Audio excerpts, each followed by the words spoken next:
Making content is hard, but you know what else is hard? Content ideas.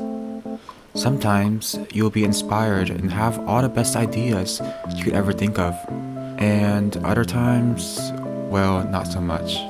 Being a good content creator means understanding that you won't always have interesting ideas to work with. And while it may seem frustrating, the truth is that solid, interesting ideas are essential for you to grow as a content creator. But it's not just coming up with unique and creative ideas, it's being able to select which ones are doable and to stick with them.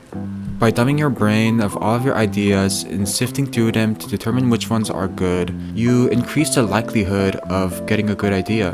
But how do you know which ideas you want to work on?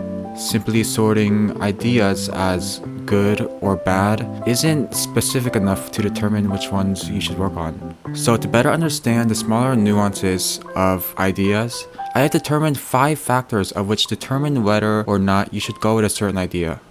Interest, uniqueness, workability, reception, and purpose. Now, most of these are pretty simple, but they're actually incredibly common things that you would probably subconsciously sort of think of when you're judging an idea. So let's start with interest. Now, interest is how interested you are in the idea. It's about whether you like it or whether you feel more personally connected to it. Now this is important because this is what pretty much gives you the motivation to actually work on it and commit to it on a more long-term basis. Most people think that they can just do any idea because they know they can do it, but if they don't actually like the idea or want to do it, then they're gonna really struggle hard on developing it even though they know that they have the skills to do it. So a strategy you can use is when you're starting an idea, you might want to make it as interesting as possible in the early periods of it, but don't completely develop the idea so that you can, come back to it. Alright, next factor, we have uniqueness. This is kind of like what they call originality, but I think they're slightly different but also kind of interchangeable. This is if your idea has already been done before, or what makes this idea different from every other pre-existing idea. For example, a lot of reaction content can technically be viewed as not unique, even though, there are ways to make it unique. It's just how you make it unique. It is very important because if you don't make it something that is different from everyone else, then it doesn't really give the viewer a reason to actually watch your video. And it also makes you feel like you're actually thinking and putting in work to, make something new rather than just lazily following the trends or the type of formula that most people use. I would say a strategy for this one to increase uniqueness is choose an already pre-existing idea, but kind of change it a little bit and make it interesting in your own way.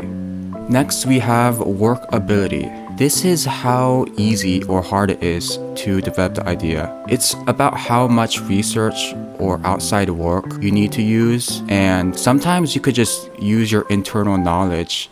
Like for example, this video is mainly sort of that. I did use some outside knowledge, but a lot of it is coming from my brain. And it is very important because certain ideas are a lot harder to develop on your own. And sometimes you can just hit a roadblock because you don't know what to do. But sometimes you can also, somehow magically know exactly what you have to do and just kind of do it. But whenever you can't and you're just stuck there and you're trying to research stuff but you still don't get it, you might get really frustrated and kind of eventually burn out. So I would recommend that you focus more on the things that you can do and the ideas that are possible rather than being frustrated at something that you just cannot figure out right now. And you could put it on a shelf. You don't have to completely do every single idea that you think of. I think you should just choose the ideas that you know that you can do and that you enjoy. Next on the list, we have reception. This is how the audience of your product will react to when they see what the idea has become. Is it risky or controversial? Or is it super safe and everyone's just gonna agree with it? Now this is important because the social media sphere and internet is very unforgiving. And if you make controversial things, of course you'll get views, but you also get a lot of backlash and hate and a lot of bad attraction. So I would say it is okay to make some sort of risky content, but you do want to avoid mocking or putting down others and just generally negative stuff that's like will make people feel bad, because in that case it'll kind of damage your reputation and make you seem like an asshole and no one's gonna really like you. But if you were to make a really kind of controversial opinion that's not really that serious, like is cereal a soup, or are pumpkins fruits or vegetables, something like that, it's kind of, I guess, a controversial thing, but like no one's gonna come at your neck because you said you think pumpkin's a fruit and they think it's a vegetable, you know. Alright, so lastly we have purpose. This is what your idea kind of does and why it exists and how it affects people either positively or negatively, or how it affects the world. Now this is important because it brings meaning to the idea and it gives you a reason to actually do it because it is meaningful and you're not just doing it quote unquote for fun, you know. For this, I would recommend you might want to think about a lot of different benefits that you might have by developing your ideas. This could be an internal benefit or an external one, which there are kind of different. Internal benefits I would mainly describe as how you would improve as a creator or a person by developing the idea. It could be, you know, improving your skills by just cooking, and even if you don't make the best meal, you at least got some practice and you learned something. Or even if you don't want to do something, it might help your habits of being productive rather than just not doing it, because a lot of work is just kind of doing it and being present and not backing out and committing to it. That's what kind of makes a lot of work possible. It's that long-term drive. Alright, so now we have gone to each factor, but let's talk about which factor you might want to focus on. Now, I would say the most important factor is interest. If you don't have much interest in the idea, no amount of uniqueness, workability, good reception, or purpose will save it. This is because ideas have to be fully fleshed out to become something that is more than just an idea. And if you don't have any interest in the idea, you probably won't be very motivated to work on it, and will spend a lot of time and energy to making something that you don't really want to make. And that kind of leads to a lot of burnout and frustration and wondering like, what are you even doing with your life, you know?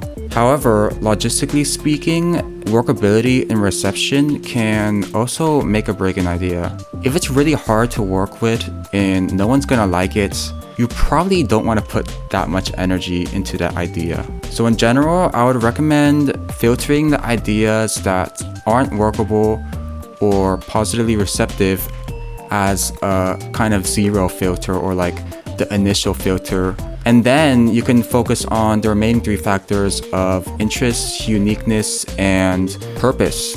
While these factors may seem unrelated, they're actually really connected to each other. Humans thrive for purpose and meaning, and by having a purpose for an idea, you are more likely to be interested in it. Uniqueness is also connected to this, as you'll probably be more interested in ideas that are unique, and being unique gives you a purpose of existence. So in general, it is possible to make an idea work as long as none of these factors are super low. However, you should prioritize following through with an idea, because otherwise you're just going to be stuck in an endless loop of indecision where you can't decide which idea is going to be good or not, and in the end you feel like none of your ideas are good enough. Be able to distinguish bad ideas and good ideas so that you can quickly determine if you should drop or commit the idea. Bad ideas are the ones that don't have much potential, or you feel like there's not too much to develop on it. Good ideas are ones that have a lot of potential and you feel like you could definitely work on it and come back to it to make a greater piece of art. Also, some of these factors can be heavily dependent on how you handle the idea, not just the idea itself. Every idea is technically possible to be worked to a good quality. It's just how you turn it into reality that makes an idea a good or a bad one.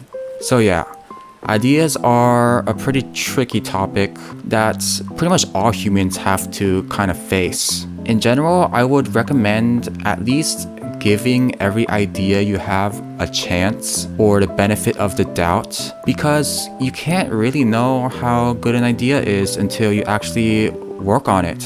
And by learning how to stick with ideas, even if they're super hard or annoying to develop, can improve your trust with yourself. Basically, if you can work with any idea regardless of its quality, you are basically an unstoppable force that can pretty much make whatever you want. The things that you make will become yourself, and you will no longer rely on good ideas to make good work. Now, that being said, you can always scrap an idea, but make sure you gave an idea a fair chance before throwing it away. No one can predict the future, and you don't know if that crappy, annoying idea you're working on will be your next magnum opus. Anyways, that's pretty much it for the video. Thank you for watching if you made it this far. I like talking a lot about, the creative aspect of things, like for example, ideation and whatnot, more abstract forms of creative expression. If you really enjoyed this video and have something to say, you can put it in the comments and I might, check on it and see if I could provide any input on it. And yeah, thank you for watching another Kiyo video.